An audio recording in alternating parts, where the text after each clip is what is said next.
या आधी सुद्धा एका ठिकाणी बोलताना मी बोलले होते सिद्धार्थ लॉ कॉलेजमध्ये, आणि आज पुन्हा मला तो मुद्दा रिपीट करायचा आहे की जन्माला आल्यापासून वेगळ्या वेगळ्या भूमिका मी पार पाडल्या.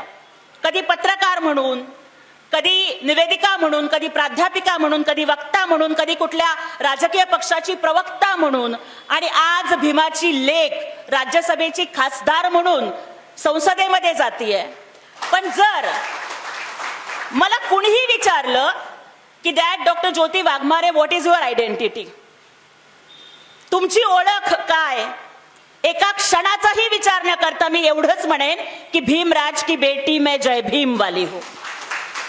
पण त्यापुढे पुन्हा मला हे स्पष्ट करायचं आहे आदरणीय राहीताई की मी ज्या वेळेला म्हणते की मी भीमराज की बेटी हूं, याचा अर्थ मी एका जातीत जन्माला आले म्हणून मी म्हणत नाहीये मी भीमराज की बेटी हूं,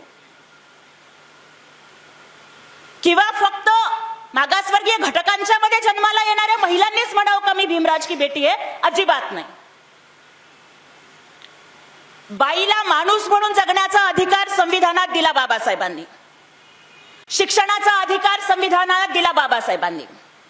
अमेरिका, इंग्लंड आणि प्रगत देशांच्या मध्ये मतदानाचा अधिकार महिलांना मिळावा म्हणून मोर्चे आंदोलनं काढावी लागली, पण रक्ताचा एक थेंब न सांडता, कुठल्याही मोर्चा न काढता मतदानाचा अधिकार दिला महिलांना बाबासाहेबांनी. मॅटर्निटी लिव्हची तरतूद केली बाबासाहेबांनी, आणि त्याचबरोबर हिंदू कोड बिल महिलांच्यासाठी मांडलं. आणि जर हिंदू कोड बिलाच्या माध्यमातून महिलांचे हक्क अधिकार सुरक्षित होत नसतील तर कायदे मंत्री पदाचा राजीनामा या महिलांच्या हक्कासाठी दिला डॉक्टर बाबासाहेब आंबेडकरांनी. आणि त्यामुळेच मला वाटतं की प्रत्येक महिला, या देशामधील प्रत्येक महिला ही भीमराज की बेटी आहे, कारण त्या प्रत्येक महिलेला ताठ मानेने जगण्याचा अधिकार हा बाबासाहेब आंबेडकरांनी दिलेला आहे.